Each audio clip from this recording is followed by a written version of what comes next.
नमस्कार दोस्तों, हम आपका अपने चैनल पे बहुत बहुत स्वागत करते हैं। जैसा कि ये वीडियो भाई टोटली भाई डेडिकेटेड है यूपी पुलिस एस्पिरेंट्स के लिए, ठीक है। जैसा कि ये जो वैकेंसी है भाई एक बार फिर से री एग्ज़ाम होने वाला है और बहुत सारे लोगों की भाई उम्मीद टिकी हुई है री एग्ज़ाम पे, क्योंकि यूपी पुलिस एक ऐसी वैकेंसी है भाई जो यूपी की सबसे बड़ी और अभी तक की इतिहास की सबसे बड़ी वैकेंसी साबित हुई है। और इससे बहुत लोगों को बहुत सारी उम्मीदें हैं। तो भाई उसी की हमें एक स्ट्रैटेजी वीडियो बना लेके आए हैं आप लोगों के लिए भाई, कि अब जितने भी दिन बचे हैं, बहुत ज़्यादा दिन तो नहीं बचे हैं लेकिन उतने दिन हैं जिसमें एक अच्छी तैयारी हो सकती है। और मतलब जो 23 से 24 दिन बचा हुआ है, इतने दिन के अंदर हम लोग अगर चाहे तो एक अच्छी तैयारी कर सकते हैं। और उसी के लिए एक जो बेस्ट स्ट्रैटेजी होने वाली है वो क्या हो सकती है, उसी पे हम लोग चर्चा करेंगे आज। तो भाई जैसा कि आप लोग को पता है, आज है 30 जुलाई और आपका जो भाई एग्जाम होने वाला है 23 अगस्त से 31 तारीख तक होने वाला है, ठीक है। तो अभी लगभग आपके पास लगभग 24 दिन बचे हैं, ठीक है। 24 दिन का मतलब होता है भाई इतना बहुत थोड़ा कम तो है ही, लेकिन इतना भी कम नहीं है कि आप पढ़ नहीं सकते हो। और क्या, जैसा कि जो आप लोग की तैयारी चल रही थी उस टाइम जब एग्जाम कैंसिल हुआ था और अब आप उसको कंटिन्यू करोगे तो भाई आपकी अच्छी तैयारी हो सकती है। तो उसी पे हम अमन भाई से ये पूछना चाहेंगे कि हम पहले आप किस चीज़ पे फोकस करें ताकि हम जो ये वैकेंसी आने वाली है उस पर हम एक अच्छा स्कोर प्राप्त कर सकें। जैसा कि दोस्तों नमस्कार, जय हिंद, वंदे मातरम। दोस्तों मैं अमन सिंह आपका अपने चैनल पर स्वागत करता हूं।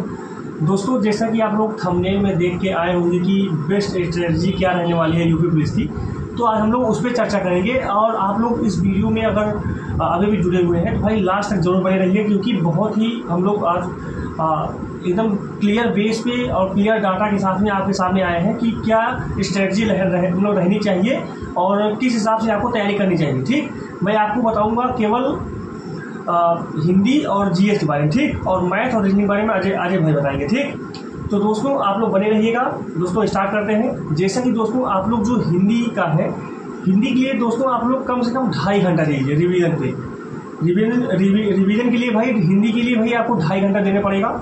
और उसमें भाई एक उसमें बांट लीजिए, मतलब 2 पार्ट में बांट लीजिए। एक पार्ट में ऐसा रहे कि जिसमें हम लोग ये करें कि जो वर्णमाला मतलब जो व्याकरण है वो वाले पार्ट में व्याकरण को पढ़ लें, और फिर जो दूसरा वाला पार्ट है उस वाले पार्ट में हिंदी का जो साहित्य सब्जेक्ट्स है उस पर फोकस करें, ठीक है।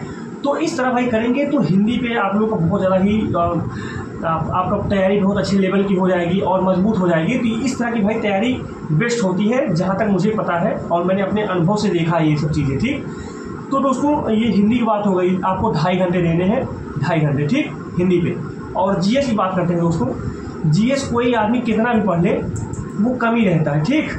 तो यूपी पुलिस के जीएस जो है वो बहुत ज़्यादा हार्ड नहीं आता, क्योंकि हम लोग अभी री एग्ज़ाम से पहले जो फरवरी वाला एग्ज़ाम हुआ था उसमें हम लोगों ने एग्ज़ाम दिया था और उसमें देखा था कि भाई जीएस बहुत ज़्यादा कठिन नहीं आता है। बस आप लोग थोड़ा सा जो अपना बेसिक है वो रिवीजन करते रहिए, ठीक है।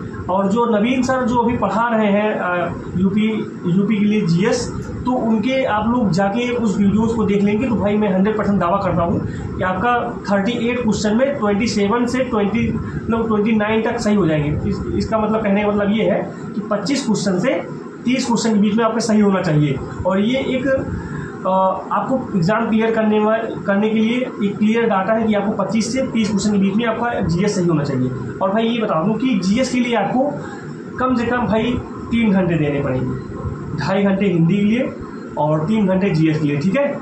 तो इसके लिए भाई आप लोग अगर ये जीएस और हिंदी के लिए आप लोग अगर इतना टाइम दे देते हैं तो भाई मैं ये 100% दावा के साथ मैं कह सकता हूँ कि आपके हिंदी और जीएस में अच्छे स्कोर आएंगे। और आप लोग ऐसा 1 हफ्ते करके देखिए, आपके टेस्ट पे देंगे, टेस्ट बुक पे टेस्ट देंगे तो उसमें भी आपके अच्छे स्कोर आने लगेंगे, ठीक है। और गाइस मैं ये बता दूं कि आप लोगों को कि जैसे कि हिंदी और जीएस का मैंने स्ट्रेटजी बता दिया, और उसके बाद अब मैथ और रीजनिंग का अजय भाई बताएंगे। उससे पहले मैं थोड़ा सा 2 शब्द और बताना चाहता हूँ आपको कि जैसे कि आप लोग अगर टेस्ट दें तो टेस्ट का मतलब जो मॉक टेस्ट देते हैं आप लोग, उसका एनालिसिस ज़रूरी है और अच्छे तरीके से ज़रूरी है। उसको भाई आप लोग देखते रहें, उसका एनालिसिस करते रहें, ओके। और एनालिसिस इस प्रकार से करें कि जो आपको एक बार में क्वेश्चन आ गए हैं उन क्वेश्चन को हाईलाइट कर लीजिए कि हाँ मुझे ये एक बार में आ गए हैं, और जो एक बार में नहीं आए हैं उनको दोबारा देखना पड़ा है, या दोबारा उनको मतलब मार्क फॉर रिव्यू करके उनको उन क्वेश्चन पर दोबारा आना पड़ा है आप लोगों को, उनके लिए आप लोग भाई एक नोटबुक बनाइए और उस नोटबुक में उसको नोट करिए और अच्छे तरीके से आप लोग उस पर गहन अध्ययन करिए। और उसको नोटबुक बनाने के बाद आप लोग उसकी रिवीजन करिए, उसका जो की पॉइंट है उसको याद करिए। तो इस तरह भाई आप लोग अगर स्ट्रेटजी बना के आप लोग पढ़ेंगे, लास्ट 25 डेज या 24 डेज आज बचा हुआ है, आज से लेकर 24 डेज बचा हुआ है, आप लोग भाई इस स्ट्रेटजी के साथ में अगर पढ़ेंगे तो हिंदी जीएस में भाई मैं कहता हूँ 75 क्वेश्चन आते हैं, 38 जीएस में आते हैं और 37 आते हैं हिंदी में, ठीक। टोटल मिला के 75 क्वेश्चन आते हैं। इतने में भाई आपको 75 में मैं दावा करता हूँ, जो मैंने बताया जिस स्ट्रेटजी के साथ पढ़ना है, ये चीज़ अगर आप लोग फॉलो करते हैं तो मैं दावा करता हूँ कि भाई आपका 55 मीन्स 55 क्वेश्चन प्लस आपका हिंदी और जीएस मिला के सही हो जाएगा। और एक ये मानक है कि आप लोग अगर इतना सही कर ले जा रहे हैं तो बहुत अच्छी तरीके से आपकी जो प्रिपरेशन है वो अच्छी मानी जाएगी और एग्ज़ाम को क्लियर करने में आपको ज़्यादा कठिनाई नहीं होगी, ठीक। आप लोग अच्छे तरीके से एग्ज़ाम क्लियर कर लेंगे। तो गाइज़ ये मैंने हिंदी और जीएस का ये बता दिया स्ट्रेटजी क्या थी और कैसे रहने वाली है और किस हिसाब से आपको ये पढ़ाई करनी है, ठीक है। अब इसके आगे आपको अजय भाई मैथ्स और रीजनिंग बताएंगे, ठीक है। तो अजय भाई आप बता देंगे। तो भाई अगर हम वहीं अगर बात करें मैथ और रीजनिंग के लिए, तो सबसे बेसिक होता है मैथ और रीजनिंग में आपका भाई क्वेश्चन को टैकल करना। आपको क्वेश्चन आप जितना प्रैक्टिस करोगे उतना ही भाई मैथ रीजनिंग आपकी स्ट्रांग होगी। मैथ रीजनिंग में ऐसा नहीं है कि हम कुछ रट लेंगे, उसमें आप कॉन्सेप्ट फार्मूला रट सकते हो, बाकी जो भी है आपको भाई प्रैक्टिस करनी पड़ेगी, पेपर पे ही आपको प्रैक्टिस करनी पड़ेगी। उसी से भाई आपके कॉन्सेप्ट बिल्डअप होंगे और भी ज़्यादा भाई वो प्रैक्टिस में आएंगे। और वहाँ पे ये एक चीज़ जान लो, आप पेपर में वही सारे क्वेश्चन होते हैं आपसे हो पाते हैं जो आप यहाँ पे लगा के अगर गए होगे यहाँ पे, उस टाइप के क्वेश्चन आपने यहाँ पे रूम पे अपने पेन पेपर से आपने सॉल्व किया है, तभी वहाँ पे वो उस टाइप क्वेश्चन बन पाएंगे। क्योंकि बहुत बार हम लोगों ने देखा है कि लड़के आके यहाँ पे कंप्लेन करते हैं कि भाई ऐसा क्वेश्चन आ गया था, हम लोग कर नहीं पाए। वो इसलिए क्योंकि वैसा क्वेश्चन उन्होंने कभी यहाँ पे लगाया नहीं था। अगर नया क्वेश्चन थोड़ा सा कमीशन दे देगा, आप लोग तो जल्दी से अटक जाओगे। इसलिए हम यही आपसे कहेंगे भाई ज़्यादा से ज़्यादा थोड़ा फोकस करो आप लोग प्रीवियस ईयर पेपर पे। जैसा अभी जो 17-18 जो 4 शिफ्टें हुई थी, 2 दिन में जो 2 शिफ्ट का 4 शिफ्ट का पेपर हुआ था, पहले तो मैं कहूँगा भाई वो चारों शिफ्ट आप लोग सॉल्व करके जरूर जाइएगा, ठीक है। क्योंकि उससे भाई आपको, मैं ये नहीं कहता कि उससे आपको 10 क्वेश्चन मिल जाएंगे, लेकिन उसमें क्वेश्चन का आपको फॉर्मेट पता चल जाएगा कि असल में आयोग कैसा क्वेश्चन देना चाहता है। उससे भाई हल्का 19 से 19.5 करेगा, 20 नहीं करेगा, बस इतना जान लो। ऐसा नहीं है, आयोग कभी नहीं चाहेगा कि भाई लड़कों का सिलेक्शन ना हो। वो आपको नाखुश करने की कोशिश नहीं करेगा, बस ऐसा ही है थोड़ा सा पेपर का हल्का सा लेवल आप कर सकता है। बाकी वो है वैसा नहीं है कि आपको अभी सीजर के पेपर डाल देगा उसमें, ऐसा नहीं है। हल्का सा ही मान लो अगर लेवल अब भी होता नहीं, तो अगर लेवल मॉडरेट भी रहता है जैसा आया था सेम लेवल पे बना के रखते हैं तो कोई दिक्कत नहीं। हम लोग भाई प्रीवियस ईयर पेपर सॉल्व कर लेंगे। अगर एक आध प्रीवियस ईयर और सॉल्व करना चाहो 18 वाले पेपर तो सॉल्व कर सकते हो। बाकी जो भाई इस टाइम अगर आप लोग किसी भी एक टीचर को फॉलो कर लो, जो प्रैक्टिस करा रहा है डेली उसी से प्रैक्टिस करो। बाकी अपना सेक्शनल मॉक देते रहो। सेक्शनल मॉक जैसे RWA या टेक्स्ट बुक पे आते हैं, आप लोग उसको देते रहो।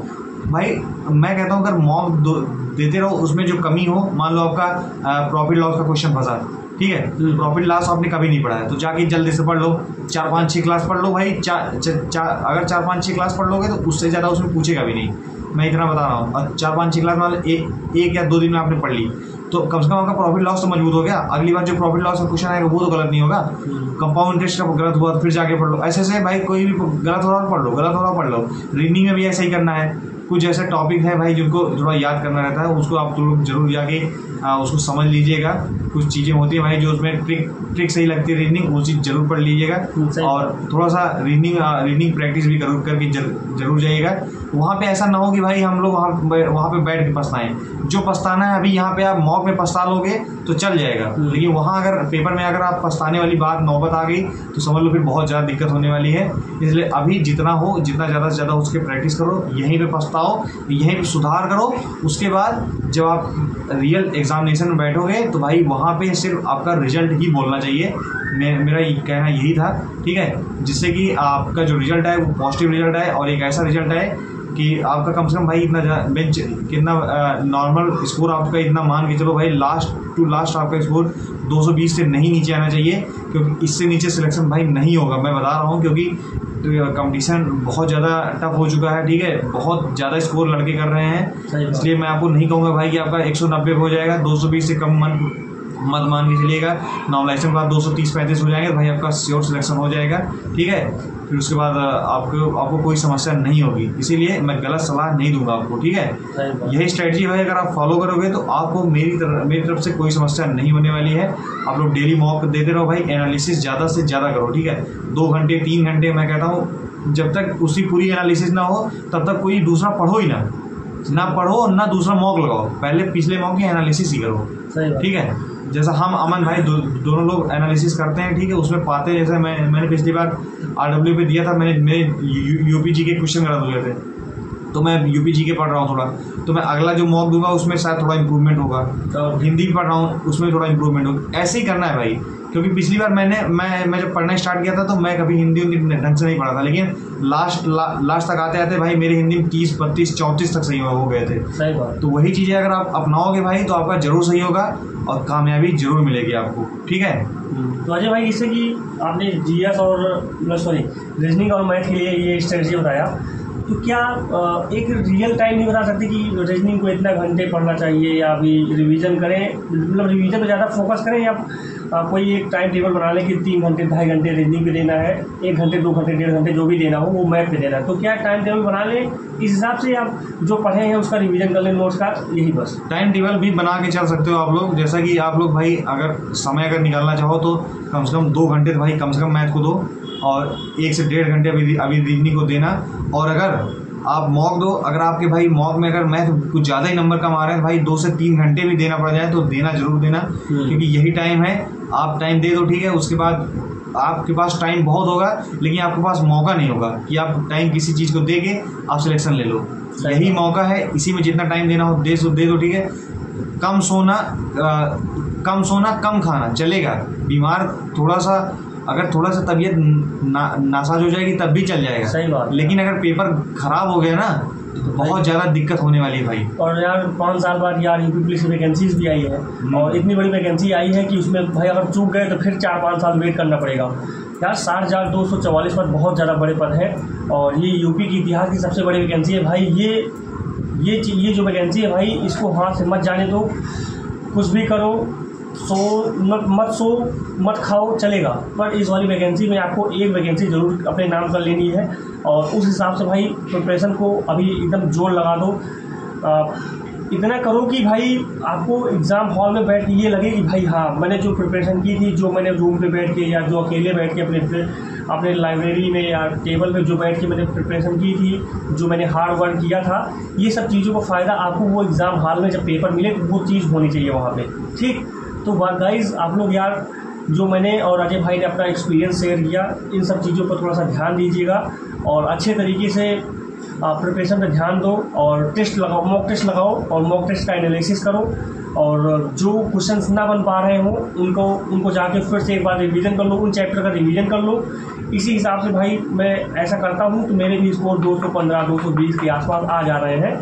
पर मुझे भी ऐसा लगता है कि इस बार की कट ऑफ बहुत ज़्यादा हाई रहने वाली है, क्योंकि आप लोग SSC GT का एग्ज़ाम देखे होंगे कि उसमें भाई कट ऑफ फिजिकल की 87% गई है, मतलब 87% फिजिकल की कट ऑफ GT में गई है।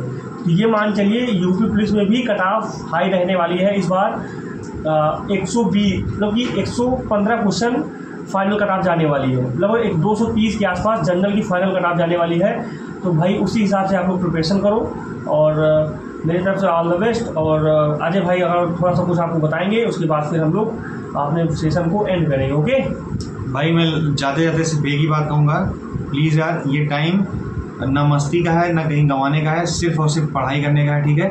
आप लोग ज़्यादा से ज़्यादा पढ़ाई फोकस करो, ठीक है। यूट्यूब पे देखोगे तो भाई बहुत ज़्यादा हल्ला गुल्ला मचा है, ठीक है, सब लोग आपको भ्रमित ही कर रहे होंगे। तो मैं कहूँगा भाई ज़्यादा से ज़्यादा फोकस पढ़ाई पे करो और मॉक देते रहो, ठीक है, एनालिसिस करते रहो। अगर हमारे लायक अगर कोई भी अगर प्रॉब्लम हो आपके पास तो आप हमसे शेयर कर सकते हो भाई। अगर हम सॉल्व कर सकेंगे तो भाई ज़रूर करेंगे, कमेंट में आप बता सकते हो, ठीक है। और हम आप लोगों के लिए क्या ला सकते हैं वो भी हमें बता सकते हो कमेंट में, ठीक है। हम आप लोगों के लिए क्या इम्प्रूवमेंट कर सकते हैं, ठीक है। तो ऐसे ही इंफॉर्मेटिव वीडियोस देखने के लिए भाई हमसे जुड़े रहिए, ठीक है। चैनल को सब्सक्राइब करके भाई बेल आइकन को प्रेस करके अपने दोस्तों के पास ये वीडियो ज़्यादा से ज़्यादा लोगों के पास शेयर कर दो, ठीक है। और कोई क्वेरी हो तो आप लोग मेरे वीडियो में जाके कमेंट कर दीजिएगा, हम लोग अपने टीम मेंबर से या खुद ही जाके आपको कमेंट का रिप्लाई देंगे। कोई भी क्वेरीज हो तो आप लोग पूछ सकते हैं, ठीक है। और भाई अभी कोई क्वेरीज हो तो आप लोग कमेंट के माध्यम से पूछ सकते हो, ठीक है। तो अजय भाई क्या अब क्या किया जाए, इन लोगों को अपना स्ट्रेटजी बता दिए हम लोग, अब इसके आगे के कोई स्ट्रेटजी है बताने लायक कि अब नेक्स्ट वीडियो में बताया जाएगा? अब सारी स्ट्रेटजी भाई इस वीडियो में हमने जितना भी हो सकता था बता दिया, ठीक है। मतलब जितना भी हम लोग एनालिसिस किए थे अब 2 दिन से, हाँ, अब जो हम लोगों ने एनालिसिस पाया था वो हमने बता दिया है। अब इन लोगों को अप्लाई करने की जरूरत है, ठीक है। बाकी जो हम नेक्स्ट वीडियो में लेके आएंगे इन लोगों को। अच्छा, तो अब हम लोग अपना ये सेशन जो है यहीं पे एंड करें हैं। हाँ, चलो गाइज, फिर मिलते हैं एक नेक्स्ट वीडियो में, तब तक के लिए जय हिंद, जय भारत।